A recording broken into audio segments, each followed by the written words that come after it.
Welcome to CJ's Chat Box. I am very pleased today to finally have gentleman Joe Camara. I'm pronouncing it correctly, I believe. Yes. He is a resident here of the Woods. He's been here a few years, not very long. 8 years. But he came here because of his mom and dad moving in here. But before we get into that, I do want to talk a little bit about where you came from. As I understand, you were born back and raised in the back east? Yes. New Jersey. And it's great to be here. Thanks for having me. Oh, thank you, yeah. And I'm originally from Trenton, New Jersey, and Italian-American kind of an immigrant neighborhood in the south section called Chambersburg. Okay. And I went to public schools there, and then was in the Meat Cutters Union with my dad.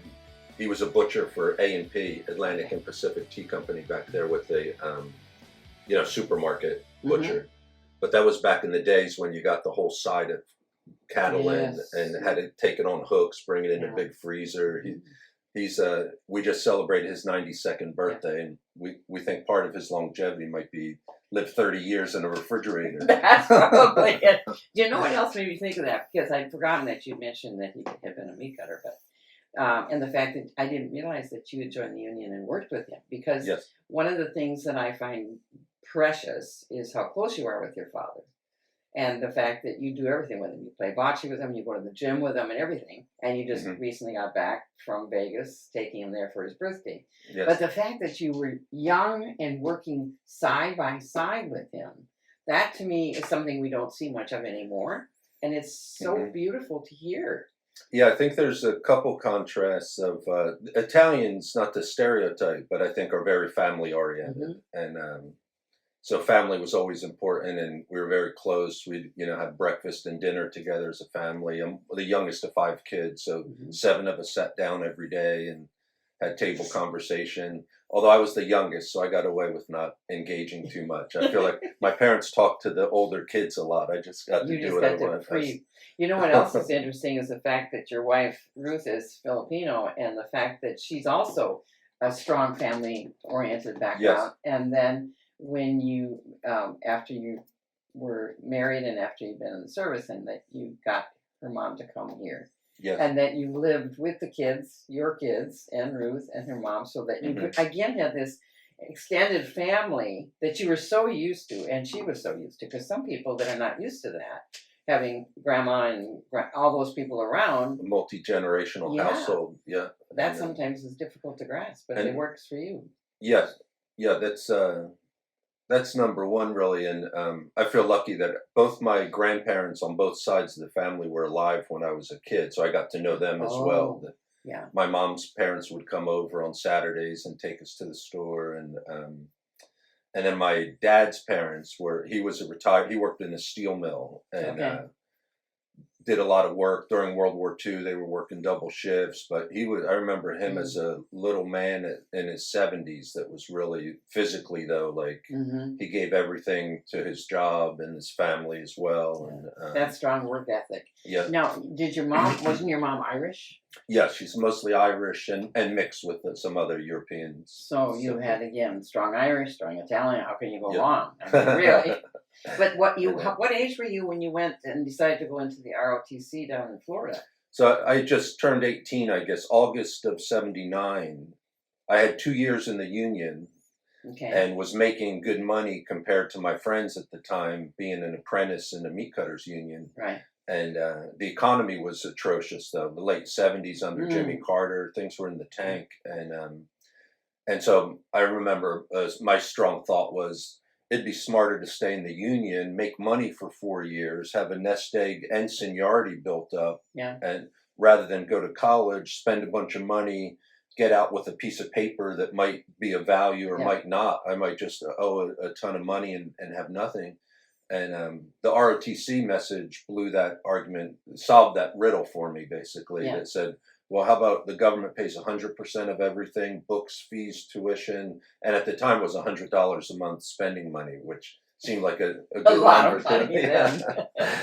And then, and the best part was, if you get your degree, the day that you graduate, you're guaranteed a commission as an officer in the Navy. So that seemed like Wow. a good risk mitigation. And I'm not sure how much I thought of the whole process, but the adventure Mhm. as well of just giving it a shot was intriguing. Yeah. So we packed up and moved to Florida. I moved to Florida to go to Right. school Yeah. when I had just turned 18 in How August. was that? Since I mean, again, being so close to your family, having years together, and Uh, everything, and then all of a sudden you're living in another state and going to school. it was tough. Was it? Yeah. I can I had a imagine. lot, like, it would be 3 or 4 days on either location, like to leave home. Actually, I remember a conversation with my mom that I didn't want to go. And she said at the point when it was like time to go to the airport, I was like, I don't know. And she said, well, hey, just go down for 2 weeks. And if you really don't like it, you can just come back. And then you'll always know, though, you gave it a shot and you didn't like it. So you decided to do something else. But if you don't go and give it a shot, you'll always wonder. So it was like I went down on a 2 week commitment. And then. But what a great way to give you that advice. You're Yeah, you're that still was having nice. a choice. You didn't say you've signed up for something and you're going to stick to it. She Right. just said, hey, if you don't do it, you won't know. Yeah. That's so wonderful advice. Yeah, that took the pressure off totally. Yeah. Like, hey, we'll welcome you back in 2 weeks if you say it wasn't fun or you Yeah. don't like it. And Yeah.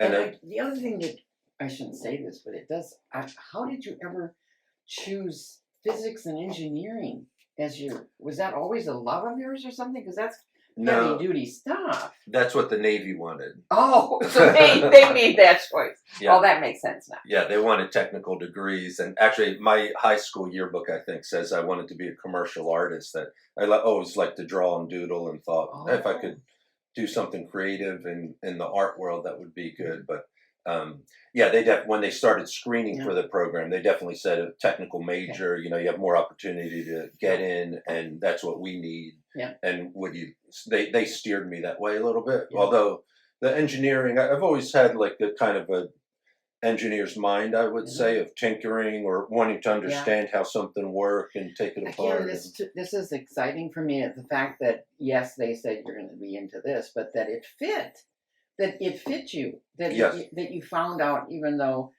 that wouldn't have been your first choice, but the fact that it worked out for you and it fit, you weren't balking against it all the time. No, I was very interesting. All the subject matter from material science and dynamics and fluid mechanics, like those are amazing things. Yeah. Some of the stuff, like not to get into too much detail, but like hydrodynamics, that you could take a 20 psi garden hose, but if you amplify that with a large cylinder, you can make a 10,000 pound ram that like could drive a whole truck and unstoppable, just with different ratios of things and the dynamics of what goes on. That was all a lot of interesting topics that I enjoyed the studies. And well, and it's like maybe I don't know because you have to use your full brain and concentration and focus to get all that and to see where that ends and how to that whole kind of thing. If you didn't have a mind that was ready to be shaped like that, you would have been balking the whole time. But it seems like it just really worked for you.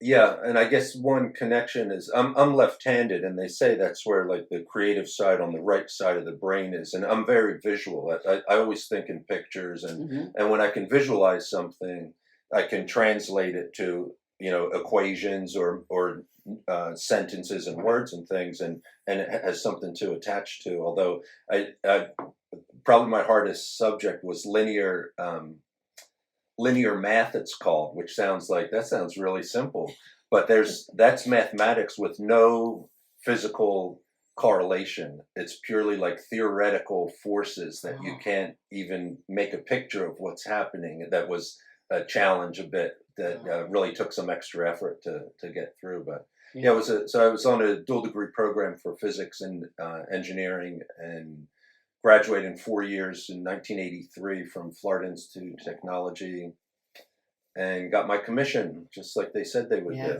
And then what happens with the RTC, then you owe them 4 years. So that's what you were planning to do, was just serve the 4 years, but something happened and you ended up serving a lot longer, right? Yes, I enjoyed the duty and the camaraderie, the mission, the work, and really the 80s were somewhat the height of the Cold War. I really felt we were doing good work of standing up for liberty and freedom and human rights versus the Soviet Union at the time. that was a totalitarian state with harsh lifestyle, punishing their citizens, and really felt like we were on the right side of the cause, and definitely put myself in harm's way with 8 deployments overseas between surface ships, submarine, and small boat operations, 2 times in the Gulf area, running small boats to defend our Constitution, basically. That was the oath, which I was in uniform for over 30 years on that mission, and still feel I'm on that mission very much. You can see today that there's a lot of challenge to our freedom and rights and liberty and the Constitution itself, from journalism, and a lot of things happening today that the fight's not over. I think Ronald Reagan said we're 1 generation away from losing it all. That people have to stand up and realize how precious that is. I heard a guy say years ago, his name is Donald Miller, he wrote the book Blue Black Jazz, and it's a wonderful book, but I heard him say, and it made me stop and think, because he said, you people, meaning everybody that was sitting in the audience, or even including himself, is that we do not understand the fragility of the Constitution, of what, the fact that we are democracy. He said democracy is very fragile, and the fact that we had lived as long as we have with a democracy is a miracle in itself, because it is fragile. And as you say, when you become more and more aware of the rights and all the things that have made it work, when they start to erode or disintegrate, that we need to be aware of that, to do something about it. Yeah, and for sure, it's not a perfect document. It had slaves as a portion of a human, and some things that are really bad and indefendable. But the core of unalienable rights of life, liberty, and the pursuit of happiness, that's huge, and it's never been perfect, but that's a core thing. And the section of that we're all created equal, which we're not meeting that standard today of, well, are you Native American? Are you Black? You're Hispanic? Well, what are you? What are you? The government seems like they're the ones obsessed dividing us on different things. But if we're all equal, they should put all that away. And the melting pot was the most beautiful ideal of America to me. We don't care what you look like, what shape you are, what your history is. If you want to come here and help your neighbors, we welcome you and participate and contribute something. And that mindset is what made us the most powerful nation on the planet in the history of this earth. And it is under attack, though, we're finding out that we need to defend it. One of that term, I remember way back when I was in school, which was 1,000 years ago, but I do remember melting pot, that when they first explained that to us as kids, what that meant, and the beauty of it. And we just don't talk about that. We don't use that term at all anymore. Melting pot. And that's, again, like you just described it, that's what America's always been, is a melting pot. That was one of my favorite recalls of the Navy, too. I was on a cruiser, steel 8,000-ton warship, but we had 500 crew members from all over the country, from down in Alabama and up in Chicago, and the East Coast and West Coast, but all these diverse backgrounds coming for the same mission. And this boat either, floats or sinks based on all of us. We're all in this together. And that translates to me that I've tried to not jump ahead of our conversation, but with the Earth itself, that when we've managed to escape Earth's gravity and kind of see that we're all on this little ship together. And it's, God bless the achievement of the early space program in America by chance, but that, we're able to see ourselves like never before. And I think that's changed our whole DNA programming of realizing, basically reducing our tribalism of, I only feel safe around people that look and act like me, to welcoming all comers and realizing we're here for such a short time. We're all going to go back into the soil soon. Why don't we love each other and enjoy ourselves and be nice to each other? It doesn't seem that hard.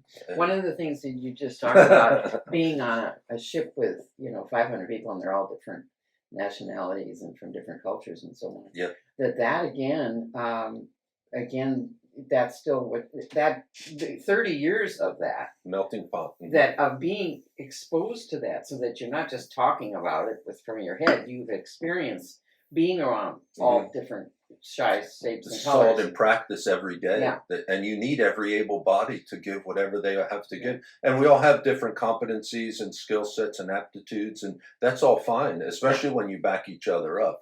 A big rule too in the Navy is you never be one man deep in something. You don't have one guy that he's the only one that knows how something happens. That you need, if he's not there, somebody has to back him up. Yeah. So the ship itself is built with redundancy. If the left side gets blown out, you have comm lines on the right side so it can keep fighting.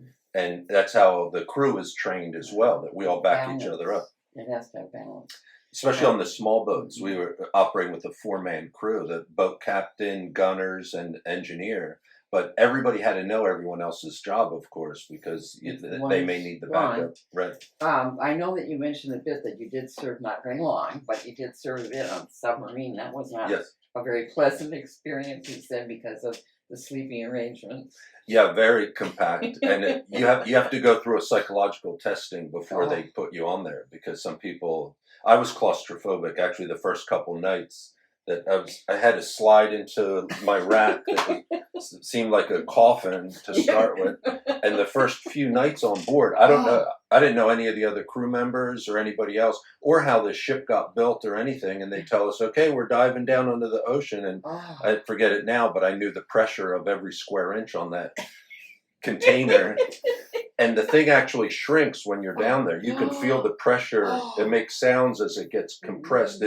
It's smaller at depth than when it surfaces. So you hear these strange sounds, and is this the end? Or? Well, and breathing, because even on MRI, that's only thing I can compare it to, with sleeping in some area.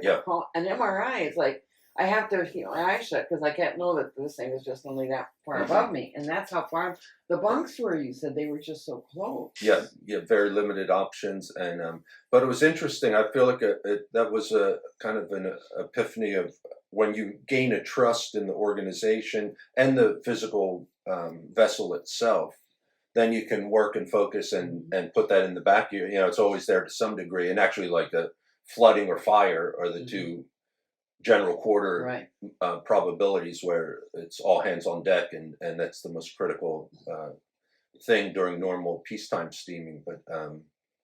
But you learn to relax and operate and get done focus on where you need to focus your energy. So the other thing about knowing if there's just 4 men in the boat, that everybody has to know everybody else's job. But as you experienced your time in the Navy, that because of your ability to grasp and learn and all that, to know enough about your ship, to know about your equipment, to know that, so that, again, knowing how it works, knowing what do I do if this happens, that you learn that, so then you can relax and take a breath and just do your job. Yes. That, I would think, that would carry over into life a lot too after the service, that you learn about almost anything so that you're capable of handling something you didn't expect, but that you don't panic. You realize, here's what we have to do, because that's how that works. And I think in life, again, it's far from perfect, but the whole decision-making process, whether you're, deciding what temperature to put the stove on or doing something else, but to have fact-based information, gather the relevant information that you need to assess. But the start has to be, this is accurate information. And we know, especially when there's multiple, that's why organizations, when there's multiple voices involved, and I tell you something, it gets passed to them, and the telephone game that comes back completely garbled, or something completely different. Job one is to really, what's the ground truth of what we're dealing with? And not to get too far in different directions, but we know that in politics and other things we're being told stories often of where we need to be concerned and what's not a concern, and there's people that have their own interests. Where that was one benefit of the Navy. There was very little question. We would get information wrong a lot. In fact, like the Gulf of Tonkin, that was originally thought that the ships were under attack. They thought there was an enemy force there that was causing a risk. And so it was first reported of enemy contact, but then they found out that it wasn't, and it was a false alarm. But then they used that information there's a quote, Rahm Emanuel comes to mind, but never let a good crisis go to waste, where if they say, well, hey, they thought it was this instead of that. If we just ran it that way, we can get what we want now. Like there are people, well, actually, to mention that it's personal interest to me with astronomy that we might talk about, but also DNA and programming for survival. That deception is a big part of survival. Whether you're a green frog under a log that can't be detected, or an octopus that can blend into their background immediately, but whether you're predator or prey, being able to deceive other forces of what's really going on, that's been around forever. It's in our genetic makeup even. And I studied, my BA was in psychology, and we took comparative animal behavior and talk about, again, animals and their deception. And that's all about survival. You know, they're not thinking with brains, but that it even is in the animal world. So it's very, very basic. Did you see that one where there was a group of apes that a couple of the guys had a stash of bananas, basically, but in the morning they go out with the troop to find food, and they would go right past it, and so the majority of the troop didn't even know it was there, but then they would break off and come back, have a few bananas, and then catch up with the group later, and then come back to their camp or wherever. But one of the things too, which we are getting off, which we knew we would do, but with ants, this was another thing that I learned, that ants are programmed, that their brain is only so large, so it's programmed, is that they come out and they go get their food and they bring it back. And that if something is, if the hole's blocked, that they end up, instead of knowing, you know, how to go about getting in there, they just keep doing it until they die of starvation. They should have eaten it on their way when they were that hungry, but they hadn't been programmed for that. They were programmed to just go get the food and put it in the anthill. And so they would literally die from starvation while they had the food in their mouths carrying it, because they're not programmed for anything other than just that. And somewhat humans have that vulnerability as well. Like, we're the same DNA coding. That to me, that it's an amazing time to be alive with on the two fronts of astronomy and then DNA programming. That whoever created this coding made every living thing has to find food, avoid becoming food, and reproduce. Otherwise, you go extinct and you're not on the table anymore. But how you do that is millions of ways. Even bird species have, you know, thousands of different species. That's going to be the next thing that people are going to mess with, is how can we screw up our DNA? They're going to go in there and try to, you know, control what works and what doesn't, and what we don't want in that person's DNA. They're going to be in there messing with that because they can. That's all. It's a powerful tool that can, like any powerful tool, can be used for good or for harm. And when we see, you know, I watch some shows where they show people have been incarcerated for 30 years and they didn't do it because they didn't have DNA then. Now they have DNA, so they go and they prove that they didn't do it. So it works for good and tremendous. And now somebody's going to find a way to make money on that and make it bad.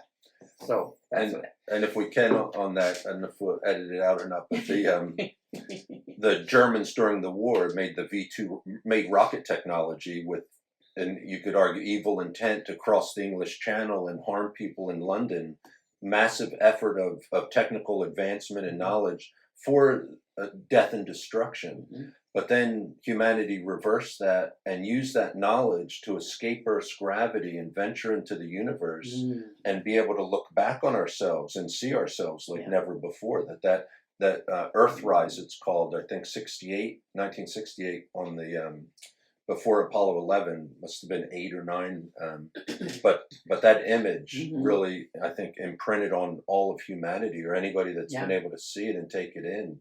So it's important that we see that so many good things can be taken with the wrong mind and the wrong people, and, you know, twist it and spin it around and make it for bad. But you can't just throw it all out, because what can we do just good with this? Because it's such a great thing. Before we get too far off the track, which I always do when I talk with you, because it's very interesting. But one of the things that you had a lot of deployments, and so you went into different countries, met different cultures. Did you have any that you were more impressed with, or frightened, or any of those type of things with some of the places you went? No, in fact, I would suggest the opposite. Whether I was in Kenya, Africa, or Thailand, or Sri Lanka, it was nice to see extremely different cultures as to how they filled their day to survive or work in the land or cooperatively doing something. But the humanity was common to everybody. I saw much more. That it was interesting to see the diversity of cultures.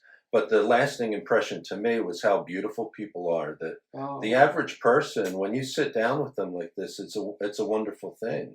And it's my dad says that like people are good, governments are bad, and not to generalize too bad or again get into politics too much. But the more layers you remove, are disassociated with what's really happening on the ground level. That's when these wars start and scarcity starts and we live in an age of abundance of not only material wealth but resources and knowledge. It's an I feel like we're a flower opening up in an amazing new age of discovery.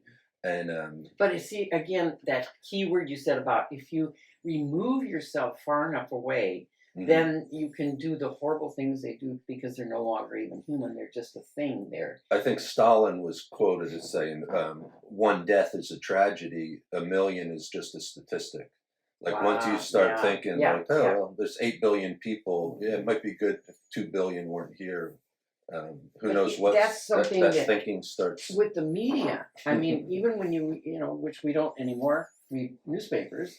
But when we used to read newspapers, because you'd see all the, deaths or robberies or murders or whatever, you get so callous or numb to it that you just, I don't know who it was. It wasn't anybody I knew. So you just turn the page. And also your worldview can become very negative. You think like, oh my gosh, everybody's just out there hurting each other. Yeah. I don't want to leave my house anymore. Right. And but that's not the truth. That's the vast majority of people have generally good intent to take care of themselves, their family, and neighbors. And you're becoming a rarity. You know that because of the fact that if you can step by that, where people will say, "Oh, it's bad out there. It's horrible out there," and then you right away tell yourself, "No, it's not all that bad. Yeah, there's some bad things," so that you can immediately get yourself past that and out there. And again, if we talk recently with pandemics and so on, is that lockdown was necessary, but after 3 months, come on.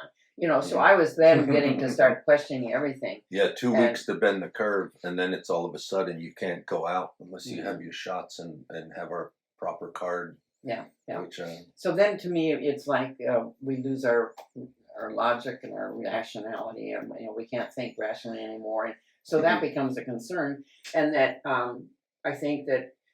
And in my own estimation, we don't have enough people just sitting around talking about the fact. Are you really that? I mean, I've read books written by doctors, psychiatrists, etc., saying that if we don't be careful, we're going to be living in fear for the rest of our time here, because we're stuck in that fear and not willing to move past that. And that's not an American. I mean, we traveled across the West and conquered, the coast, the unknown, the mountains, ventured into the unknown. The pioneers were fearless. They fought Indians all the way. What happened to that spirit that America's always been known for? That's the part that I question. Is like, what happened to us?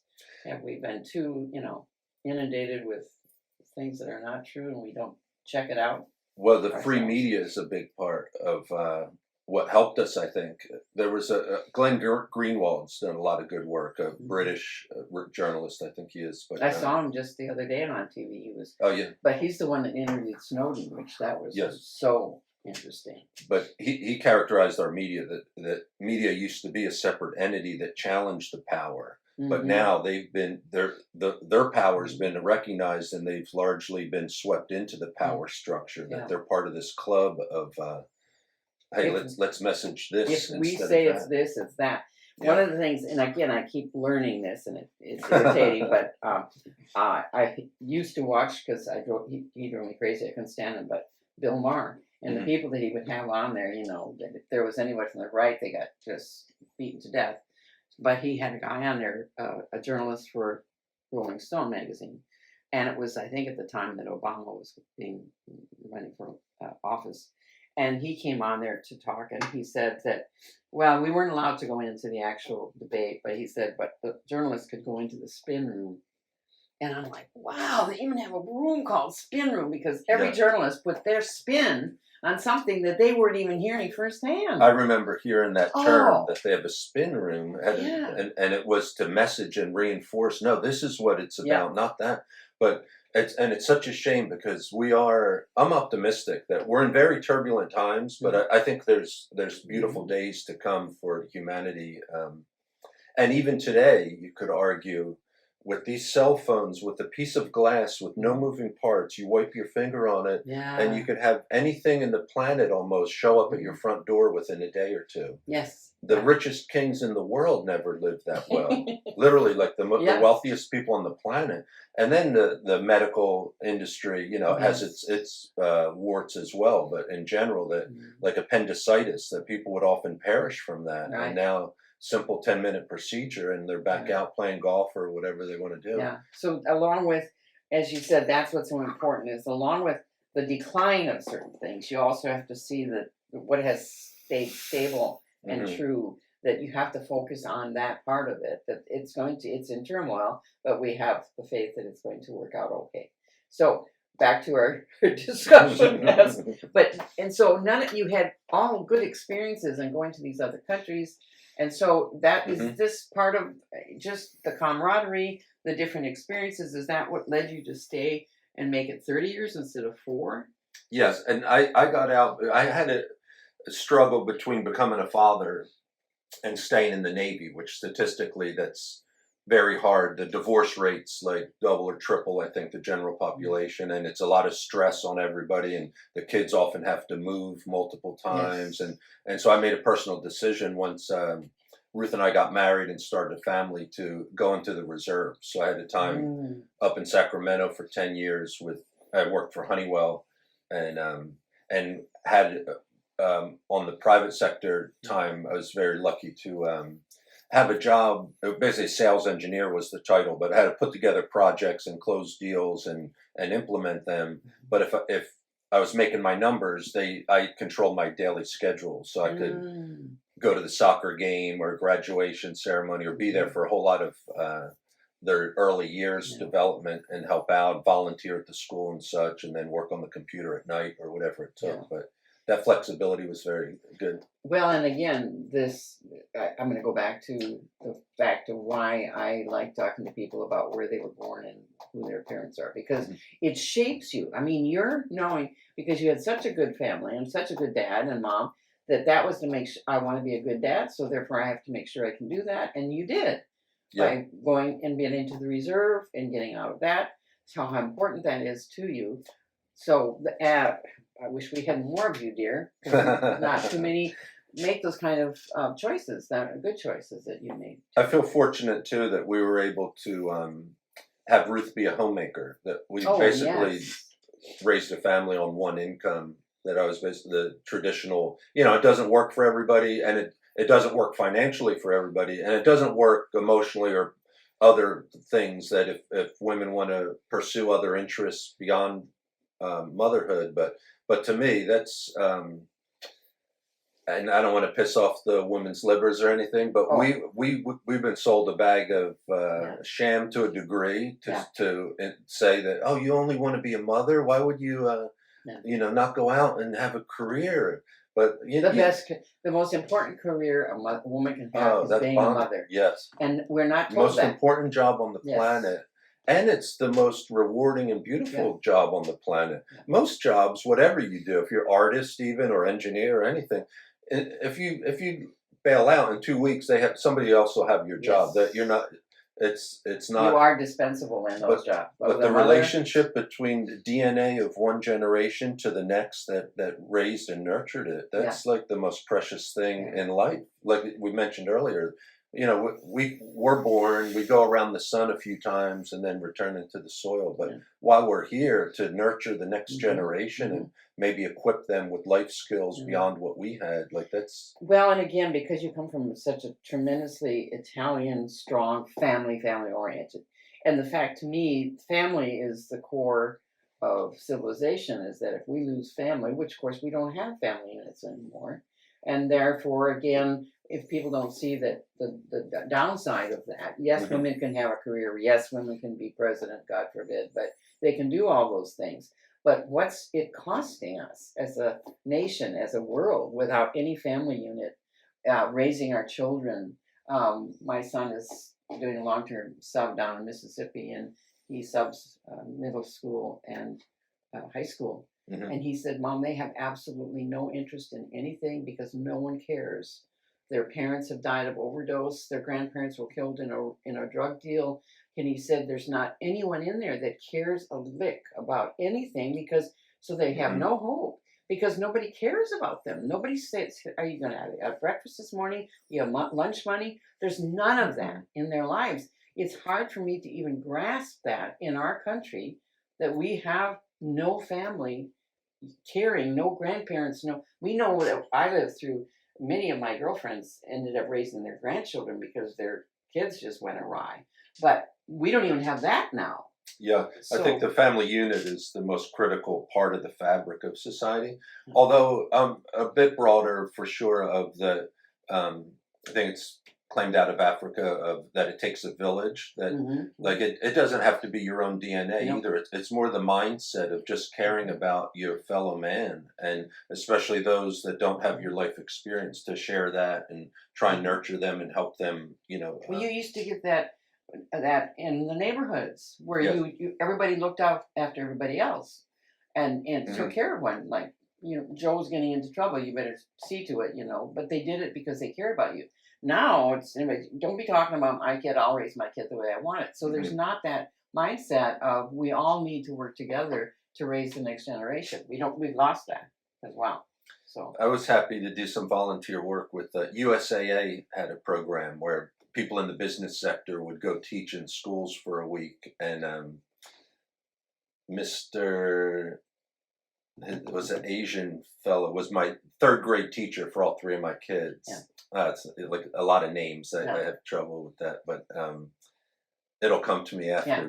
But I went and taught for a week about basic finance of money and understanding money and interest, and that if you're in debt, that's a sinking hole, and basic concepts about understanding that money's not the most important thing in the world, but it is a cash flow is an enabler for sure, whether for an individual or a business or anything else. And not that we should be obsessed or, what's the Bible, the love of money is that's evil. The root of all evil. It's the love of money. Yeah, it's not money but it's the love of money. But our public schools and many institutions even, like my kids were getting credit card approvals in high school, and they didn't teach them about money. They wanted, there's the debt structure, arguably to me, is like a hidden slavery. If you're in debt and behind on things, you're basically your day is controlled by somebody else's interests, maybe more than your personal. And but we're learning. The whole society's learning. And but that's again back to instant gratification. When I was a child, we had delayed gratification because we had to wait for things to get a bike. We got save one bike, up your money and then you buy it. And now it's instant. Give me a credit card. I'll have it. So like you said, they own you, so you are enslaved to the credit card companies. Like, I guess there's still car commercials, but I remember a lot of them would say they want to tell you the price. They just say, "Oh, you can drive this car for $199 a month." Yeah, but what's the price? They don't want to even tell you. No, they won't even tell you. It's so high, but it's only $199 a month. Yeah. But that's how we live too. It's only $30 on layaway. Right. And then, well, what's the total price? Well, I don't know, but it's only $30 on layaway. It's ridiculous. So you came back, and let's get to the village now. Okay. You said that your mom and dad had moved in. Did they move from New Jersey then out here? Yes, they lived their whole life in New Jersey. They lived in Trenton on the Delaware River. Then about in the late 80s, they moved to Seaside Heights and lived there for 25 years.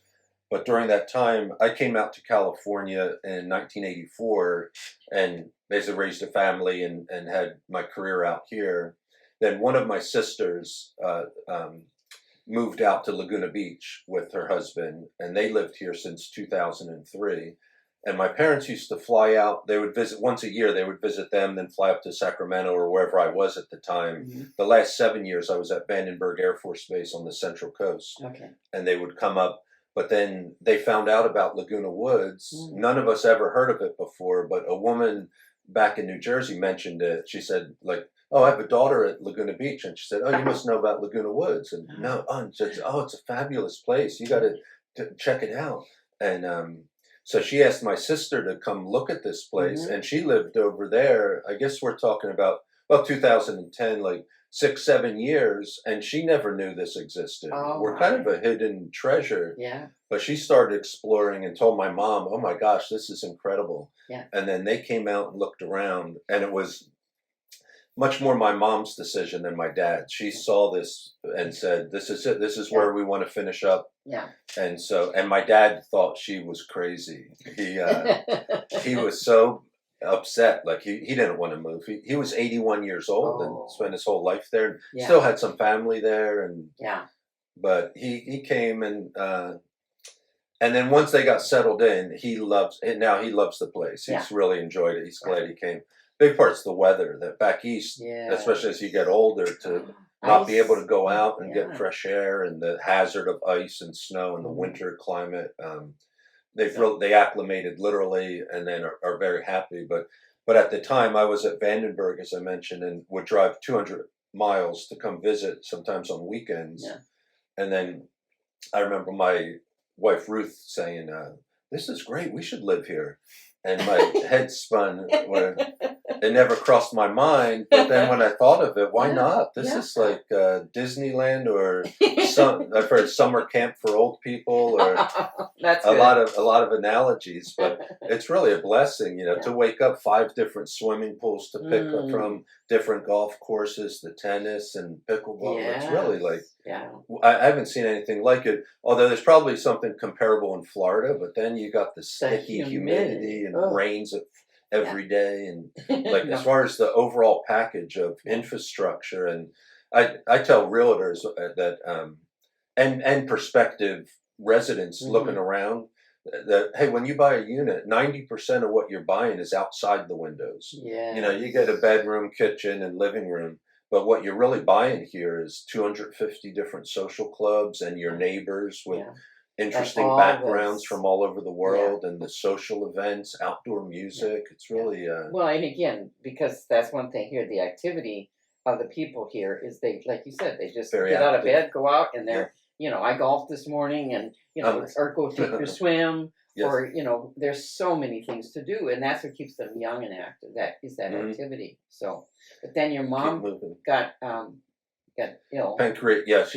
She had like 3 good years here, I'd say, 2012 to 15, and then she was going to get an eye surgery, I think, and the guy said, "Hey, you look a bit jaundiced," and she was getting backed up. That her father passed at 83 with gallbladder and digestive issues. He was physically fit and mentally fit, and the digestive tract failed. And unfortunately, same age by 1980, but when she was 83 in 2017, she succumbed to, there was pancreatic cancer. She had a couple interventions. Apparently they can remove like 90% of that organ and it still functions. So they took a big piece of that. They took some liver and some colon, and then she said that's enough. And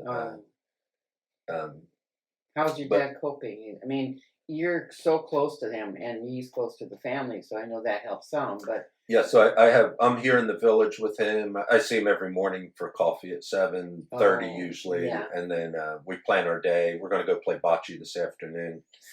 He took a fall, and although he tells people he wouldn't have made it if it wasn't for his kids around here.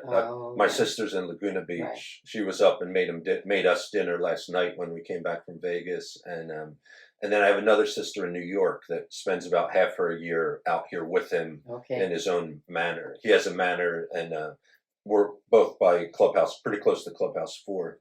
But he broke his hip, and that slowed him down a bit. They had to put the big rod in and a second one into the joint, and but he still gets around. He got to go to Vegas, and plays bocce, and then he fell 2 more times since then. That was about a year and a half ago, but he's got good. I hope I have his genes more so than my mom, maybe, as far as his recuperative abilities. He heals up pretty well.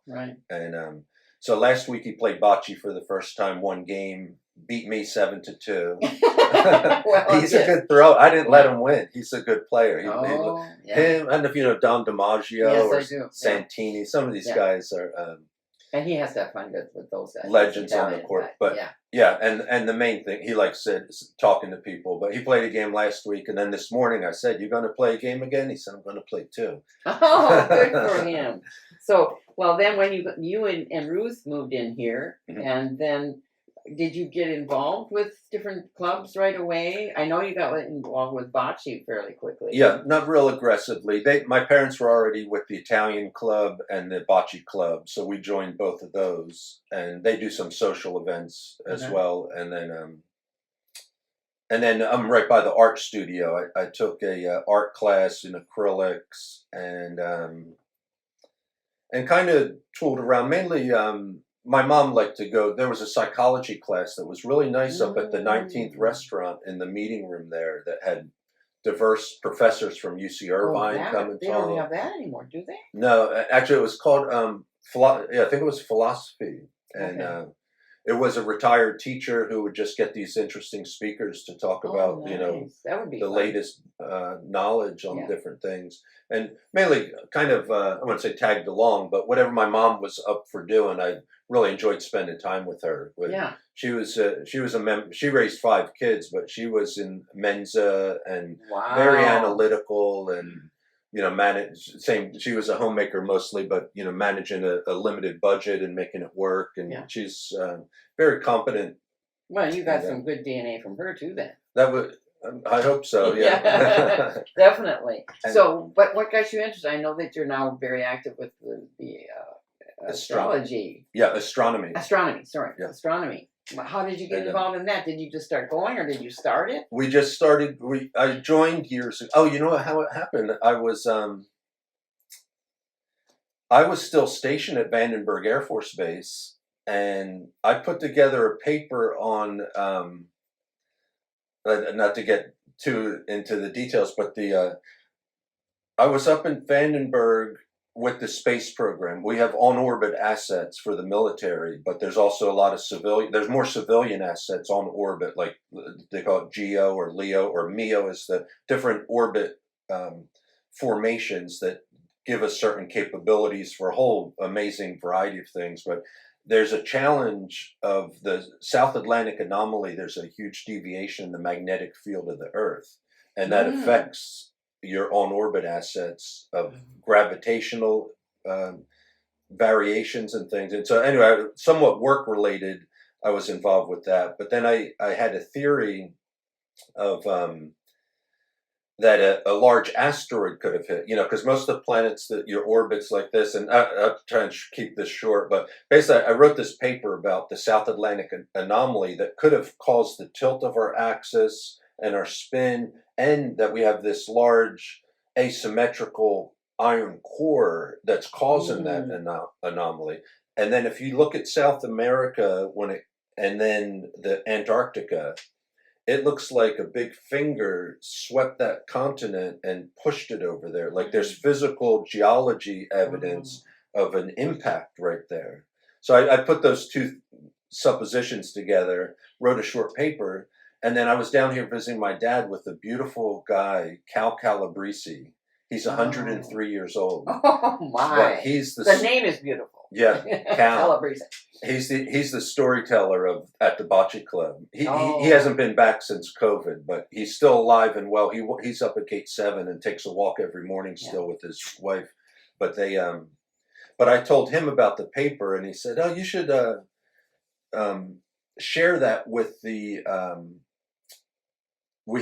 There's astronomy club, and then there's the astrophysics, or there's another technical club, the aerospace club. Okay. He was in the aerospace club, and he said, "Oh, you need to come to the aerospace club." And so I was calling from Vandenberg, trying to get in touch with somebody at the aerospace club. I wanted to share this and see what people thought, and then but I couldn't reach them, and I reached the astronomy club, and a woman, Nancy, and I spoke on the phone up there, and she said, "But that sounds real interesting, and I think our membership would be interested to hear that. Oh, And what you're doing up there with the space program, we have trouble getting speakers. Would you consider coming down and speaking to us?" So before I even lived here in 2012, okay. I came down as a guest speaker for the astronomy club, I see. and I introduced them to what goes on up at Vandenberg and this anomaly. Kind of threw a few things together, and they really enjoyed that and asked me to do another one, which I did about time and the history of time and how we used to keep time, and it's really amazing when you look at where we've been and now where we're going. Accounting for the time-space warp of gravity, and it's almost like you can't believe it really works. But anyway, that's so I was involved with that, and then when I came down, I joined and I was a member. But then after COVID, John, I asked, like, "Are you going to be opening up, or what's the plan?" He said, "Actually, we're shutting down. It's been 50 years, and I can't do it anymore." And so that I wasn't real involved with the club, but when he and Nancy both said they were going to step down and dissolve the club, I said, "Are you okay if I have a meeting, though, that I'll facilitate it and you come?" And so basically last September, I asked people that these guys have done a great job getting us where we are, but it's going to disappear if we don't have some volunteers step up. So I asked people to let us know if you're willing to help out.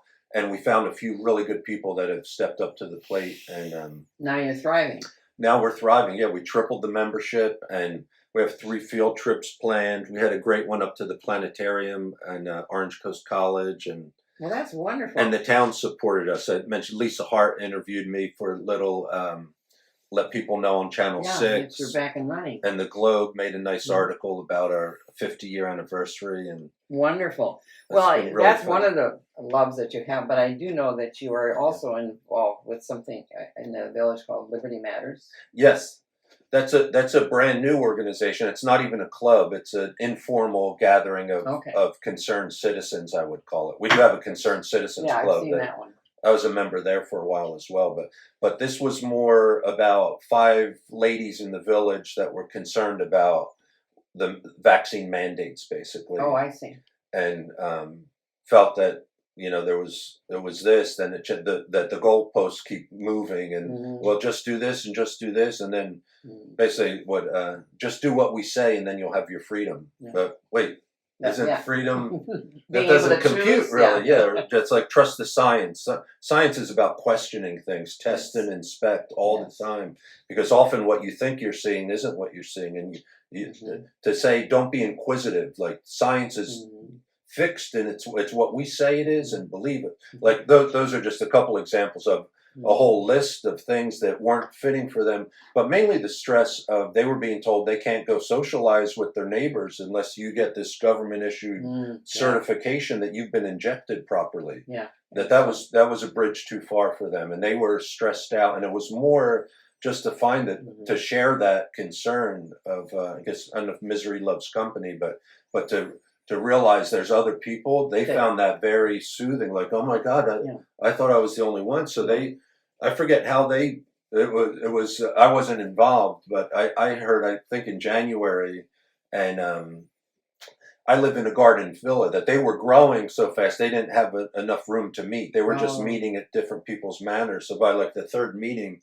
I offered the rec room space, which can hold about 50 people. Yeah. And we basically outgrew that. It's over 100 people now. I forget the count, but it's mainly there's one real driver, Catherine Robbins, for protesting out there with signs saying we want our freedom. Freedom is important, and the name Liberty Matters is we want to take care of ourselves. We want to take care of our neighbors, but we need to be informed consumers, and it needs to be our decision, not some bureaucrat 3,000 miles away. Right. So, but there's again that when you talked about that they started to.